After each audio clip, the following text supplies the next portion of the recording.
She's the one who shot her. Restraining order, but she shot her. It goes in the car.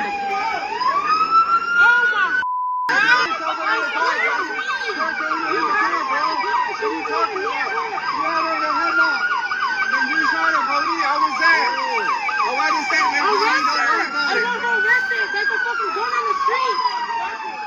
I'm licensed to carry. It doesn't matter. You shot somebody, nigga. What the wrong with you? Calm down. Calm the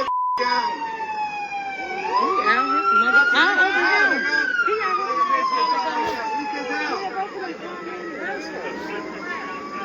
She put the gun in the car. The gun, she shot her? Let's go right here. She shot her. She shot her. She put the gun in the car. She put the gun in the car. She put it in the car.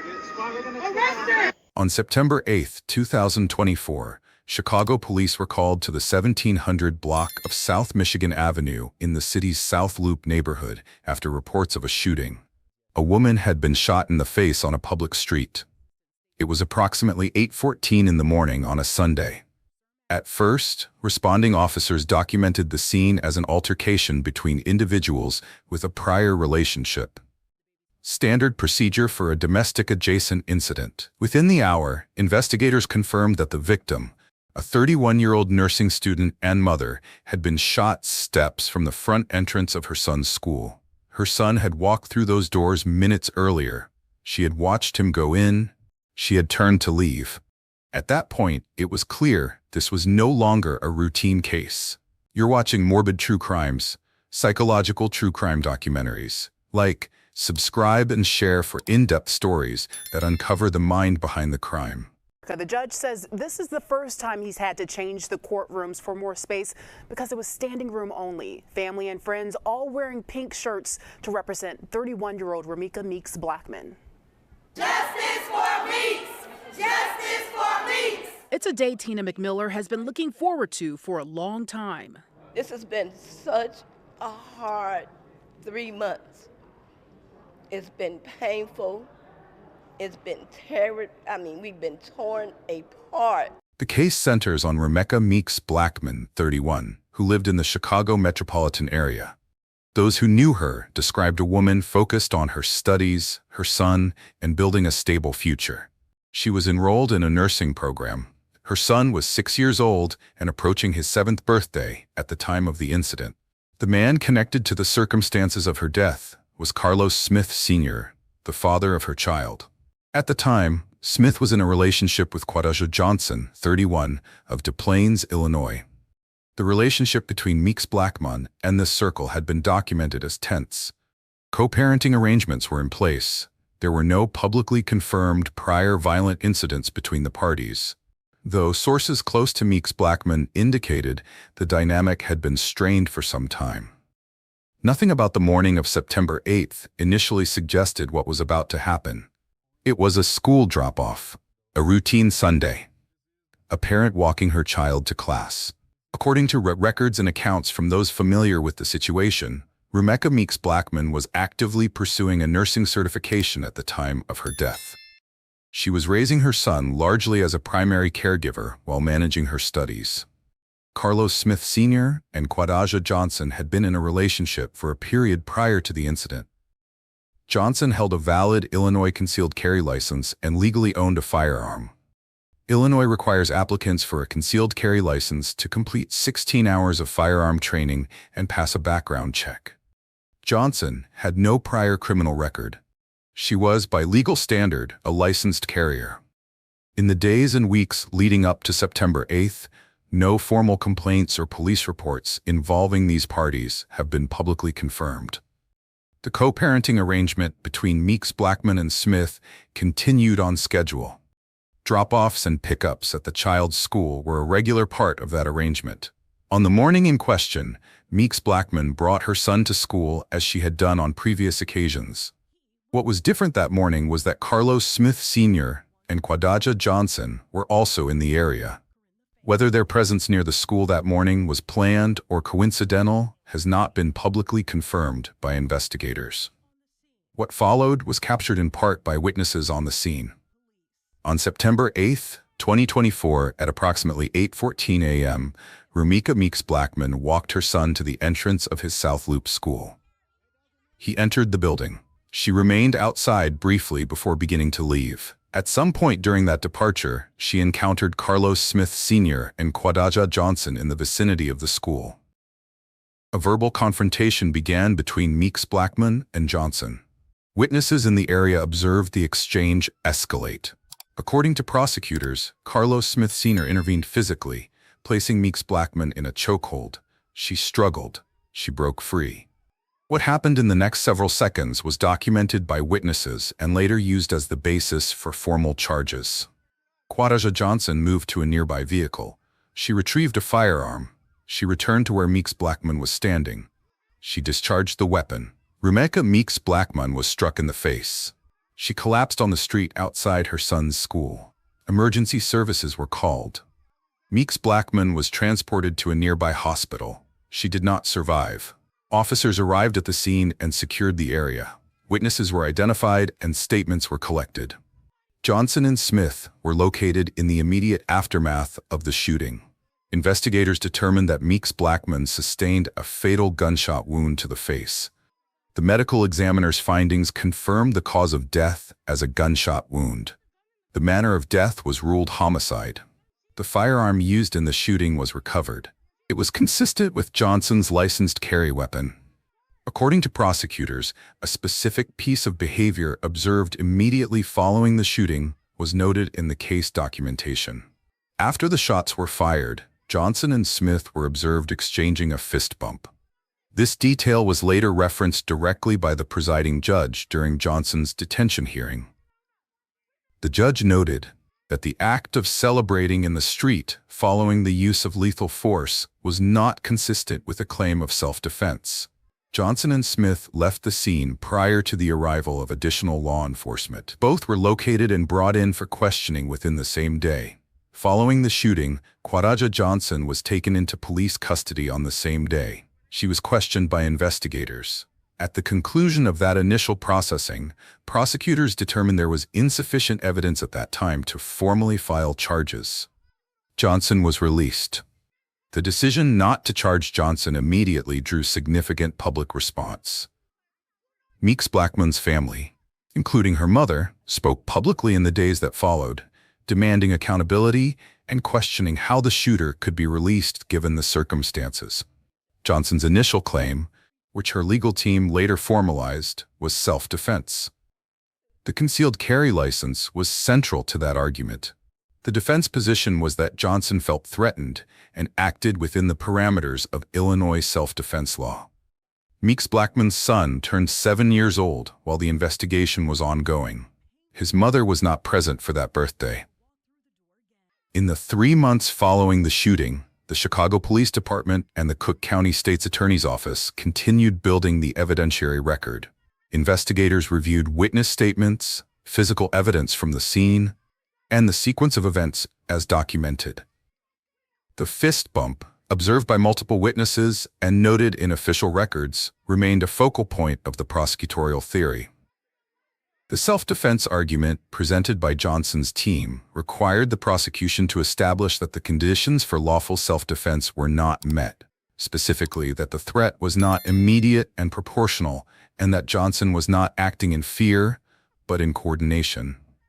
On an unspecified date in December 2025, more than 3 months after the shooting, investigators arrived at Johnson's residence in Des Plaines, Illinois. She was arrested and formally charged with first-degree murder. At her detention hearing, it was disclosed that Johnson was 7 weeks pregnant. Her legal team immediately argued for release on home confinement or electronic monitoring, citing the pregnancy, her lack of prior criminal record, and her valid concealed carry license. The prosecution argued for continued detention. The judge sided with the state. Johnson was ordered held in custody. In January 2026, prosecutors filed 5 additional charges against Quadaja Johnson. A new court date was scheduled. The expanded charges signaled that the state's case had broadened in scope since the initial arrest. Johnson's defense team responded with a direct challenge to the prosecution's witness pool.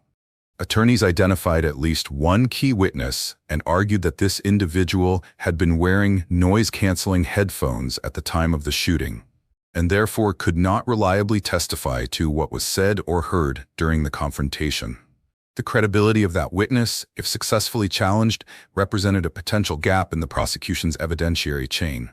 The defense filed motions accordingly. Carlos Smith Sr., whose physical intervention, the chokehold, preceded the shooting, remained a named party in the proceedings. His specific charges and legal status were part of the ongoing case as of early 2026. As of January 2026, Kwaraja Johnson remains in custody awaiting trial on first-degree murder charges, along with 5 additional counts filed in the new year. No trial date has been publicly confirmed. No plea agreement has been announced. Carlos Smith Sr.'s case status has not been fully disclosed in public records as of this writing. The case remains open and active in the Cook County court system. What the record shows is a sequence of decisions made in a span of seconds on a Sunday morning. A firearm was retrieved, it was discharged, a woman died outside her son's school. The legal question, whether those decisions constitute murder or self-defense, is now before the court. The behavioral question, what the post-shooting conduct reveals about intent, is one that prosecutors have built a theory around. What remains confirmed is this. A child walked into school on September 8, 2024, and his mother did not come home. The circumstances that led to that outcome are documented. The accountability for them is still being determined. Thank you for watching Morbid True Crime. If this story made you think, consider liking the video, subscribing, and sharing it, because understanding the crime is how we prevent the next one.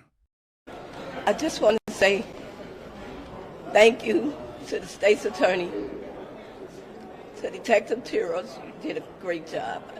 I truly appreciate it. To the Attorney General. It's been 3 months of pain and agony.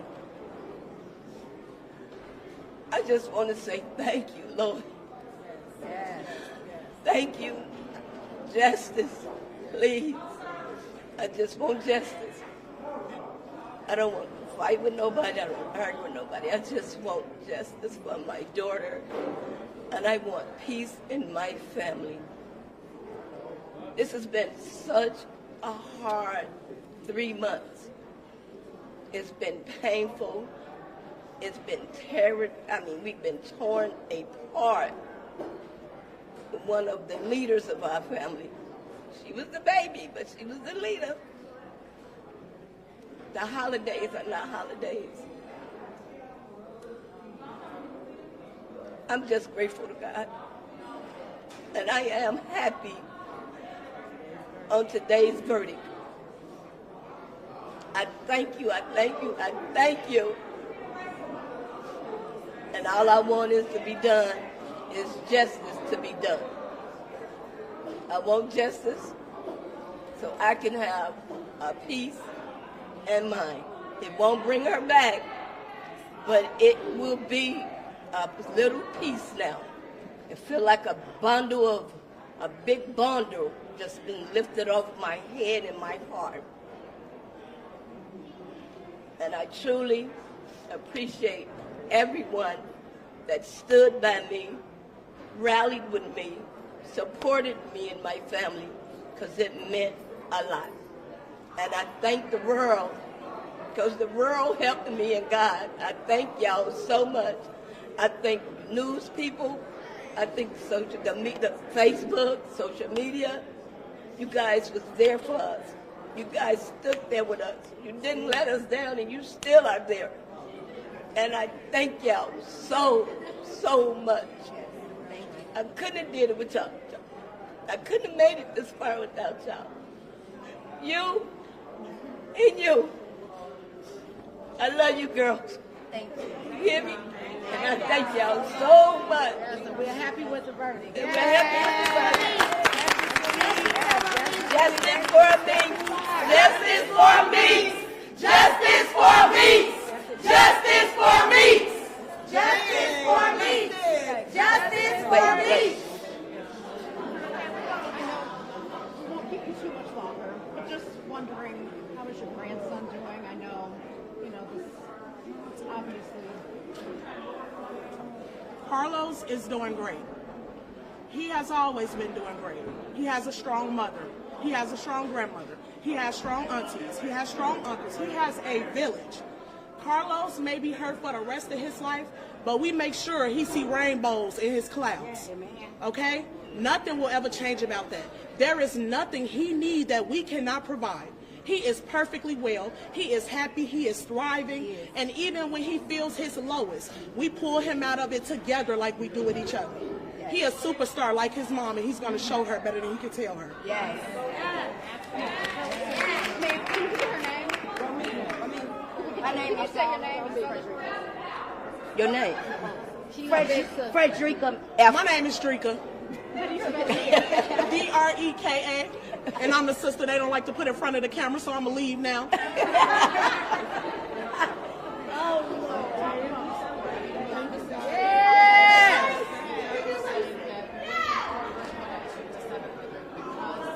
Of the support, yes. We had to be moved from 102 to courtroom 700 because of the support that's behind us. We overfilled the courtroom, and the other people couldn't sit down to hear their cases. So it was transferred to 700. Yes, all this love, all this support. We as one. We did it. This is all family. We did We it. paid the city fee. We paid the city fee. Yes. We paid the city fee for you. We gonna pay the city fee. My name is Tina McMiller. We have a TINAMCMILLER. We have a song that was made for Romeca. Can we do one little verse for y'all? Y'all ready? Yes. Yes. Come on, let's go. We gon' take the city pink for you. Roll, we gon' take the city pink for you.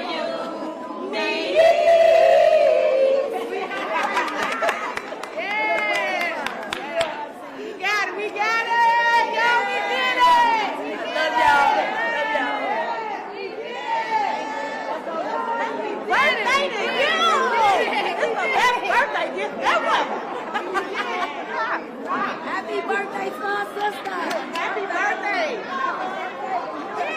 Wait a minute, it's her birthday. It's her sister.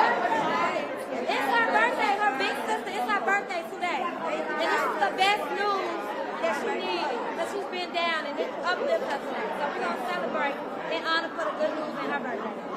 Thank you guys. Thank you guys so much. Excuse me. Can I sit back here, Jack? Can I sit back here?